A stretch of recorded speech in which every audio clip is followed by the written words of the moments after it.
Assalomu alaykum hurmatli tinglovchilar. Yosh tilshunos kanalimizda ona tili mavzularini sizlarga yoritib boramiz. Bizni kuzatishda davom eting. Ona tilida tilshunoslik bo'limlari bir nechta turga bo'linadi. Bugun sizlar bilan birinchi bo'lim morfologiya bo'limidan boshlaymiz. Morfologiya yunoncha so'zdan olingan bo'lib, so'z haqida ma'lumot degan ma'noni bildiradi. Morfologiyada so'z turkumlari o'rganiladi. So'z turkumlari 3 turga bo'linadi. Birinchi mustaqil so'zlar, ikkinchi yordamchi so'zlar, uchinchi oraliqdagi so'zlar. Mustaqil so'zlar deb nimaga aytiladi? Mustaqil so'zlar atash ma'nosiga ega bo'lgan, ma'lum so'roqqa javob bo'la oladigan va gapda gap bo'lagi vazifasida kela oladigan so'zlar mustaqil so'zlardir. Masalan, ot kim nima so'roqqa javob bo'ladi? Kitob. Kitob deganimizda uning atash ma'nosi nima? Atash ma'nosi ko'zimizda ongida birinchi gavdalanadigan ma'no bu atash ma'no hisoblanadi. Kitob deganimizda ko'zimiz o'ngida o'quv quroli nazarda tutiladi.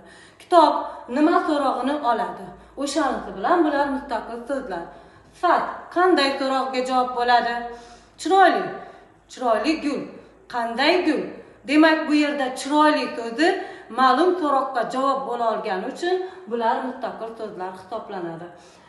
Yordamchi so'zlar. Yordamchi so'zlar atash ma'nosiga ega bo'lmaydigan, hech qanday so'roqqa ham javob bo'lmaydigan, faqat gapda so'zlarni bir-biriga bog'lashga, qo'shimcha ma'no yuklashga xizmat qiladigan so'zlardir. Masalan, bog'lovchini olamiz. Bunga bog'lovchi, ko'makchi, yuklama kiradi.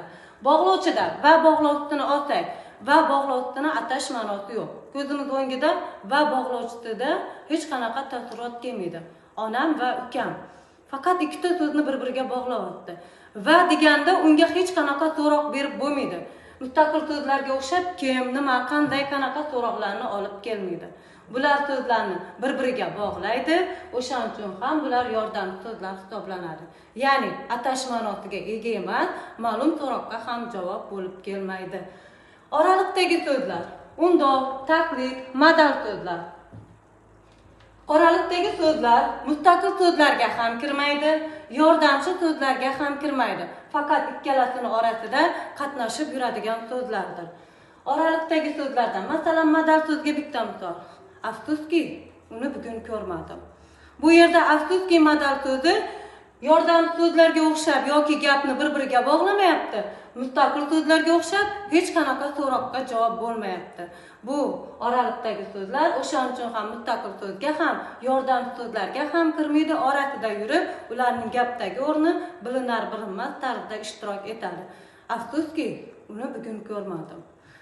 Afsuskini tushirib qoldirib, uni bugun ko'rmadim desam ham bo'ladi. Demak, oraliqdagi so'zlar mana shu tarzda ifodalanadi. Mustaqil so'zlar sizlarga aytganimizdek, ma'lum so'roqqa javob bo'la oladigan, gapda gap bo'lagi vazifasida kela oladigan va atash ma'nosiga ega bo'lgan so'zlardir. Mustaqil so'zlarga ot, sifat, son, olmosh, ravish va fe'l so'z turkumi kiradi. Bugun birinchi darsimiz ot so'z turkumi haqida. Ot so'z turkumi predmetning nomini bildirib, kim, nima, qayer so'roqlariga javob bo'ladi.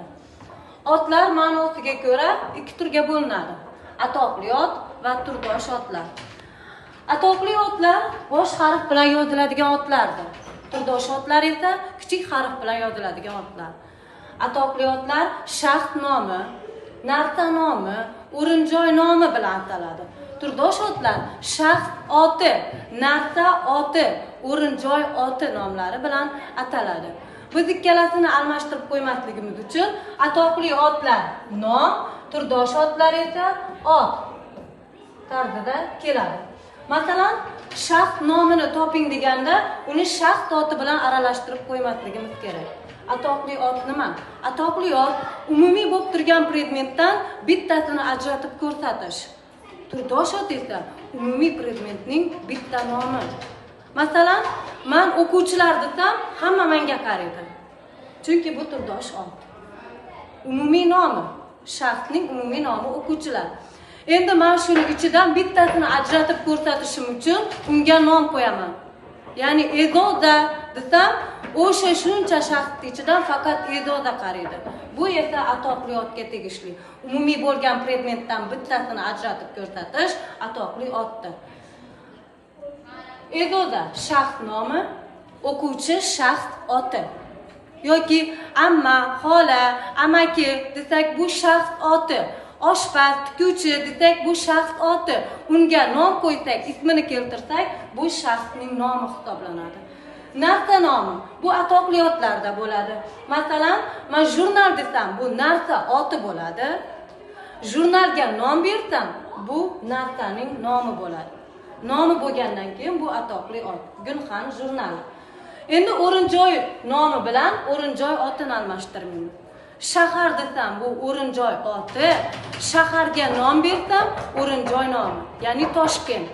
Toshkent atoqli ot, o'rin-joy otiga shahar. Bu turdosh otga kiradi.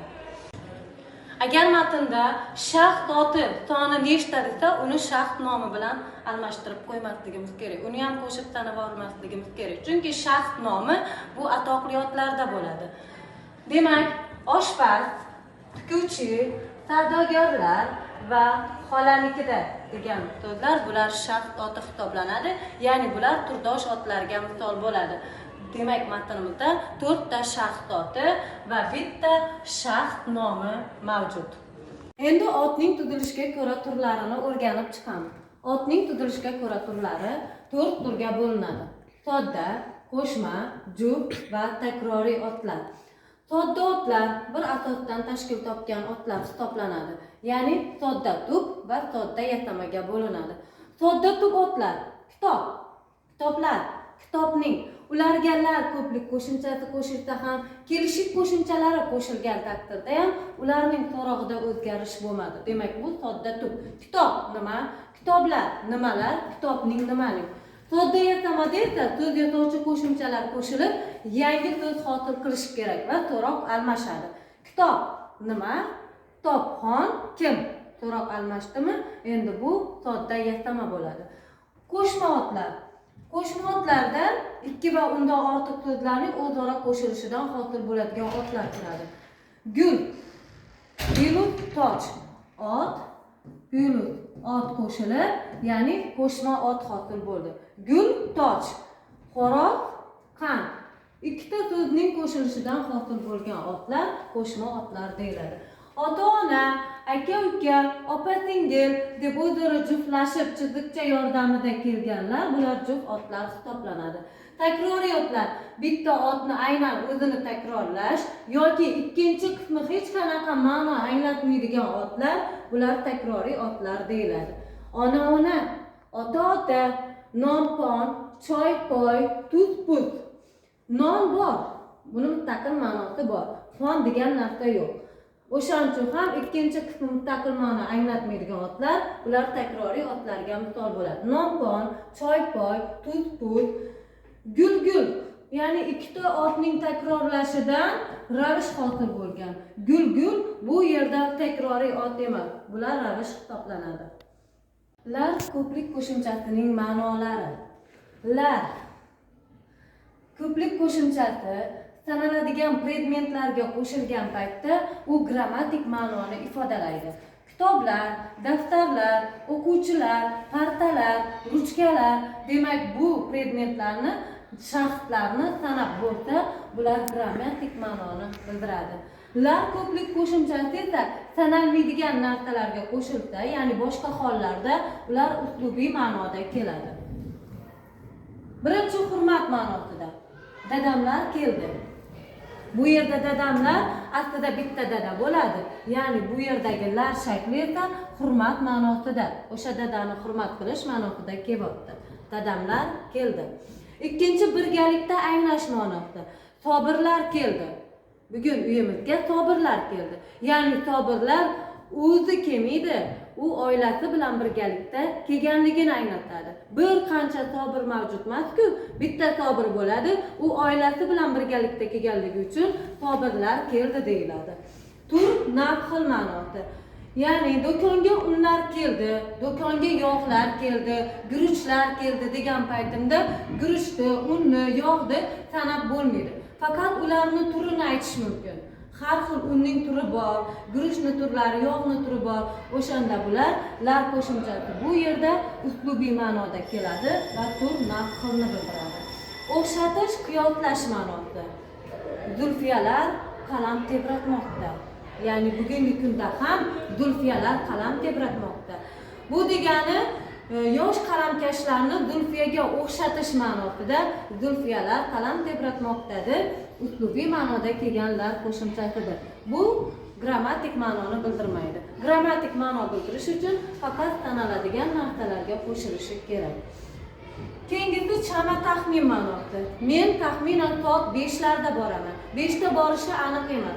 Bu yerdagilar ko'plik qo'shimchasi yana uslubiy ma'noni bildirib, chama taxmin ma'nosida kelyapti. Bu grammatik ma'no hisoblanmaydi. Yana eslatib o'taman, sanaladigan narsalarga qo'shilsa, u grammatik ma'noda, sanalmaydigan narsalarga qo'shilsa, bu uslubiy ma'noda keladi. Aniq va mavhumotlar.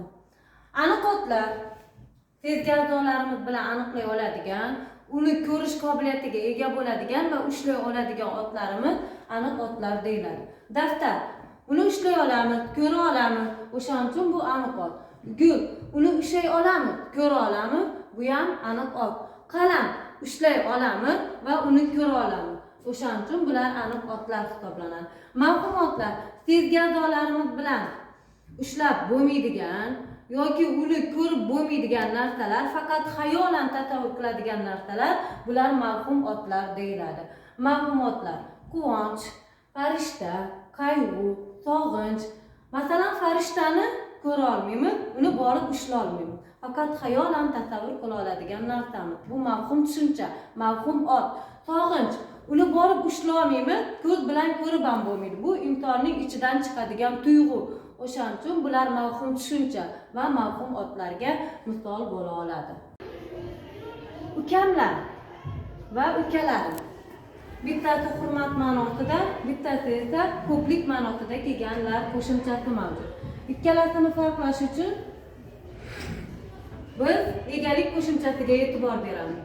Ukamlar lar ko'plik qo'shimchasidan oldin egalik qo'shimchasi kelgan bo'lsa, bu yerda ukasi bitta bo'ladi, lekin uni ko'plik qo'shimchasi qo'shib hurmat ma'nosida aytilyapti. Va ukamlar keldi. Bu uslubiy ma'no bo'ladi. Ukalari bu yerda ukalari rostdan ham ko'p bo'ladi. Bir qancha ukalari bo'lishi mumkin. Bu esa ko'plik ma'nosida kelgani uchun grammatik ma'noni anglatadi. Demak, lardan oldin egalik qo'shimchasi qo'shilsa, bu hurmat ma'nosida ukasi bitta bo'ladi, unga ko'plik qo'shimchasi qo'shilib keladi. Lardan keyin egalik qo'shimchasi qo'shilsa, bunda ukalari ko'p bo'ladi, bu ko'plik ma'nosida kelgan lar qo'shimchasi hisoblanadi va sanab bo'ladigan ukalariga aytilgan. Bu esa grammatik ma'noni anglatadi.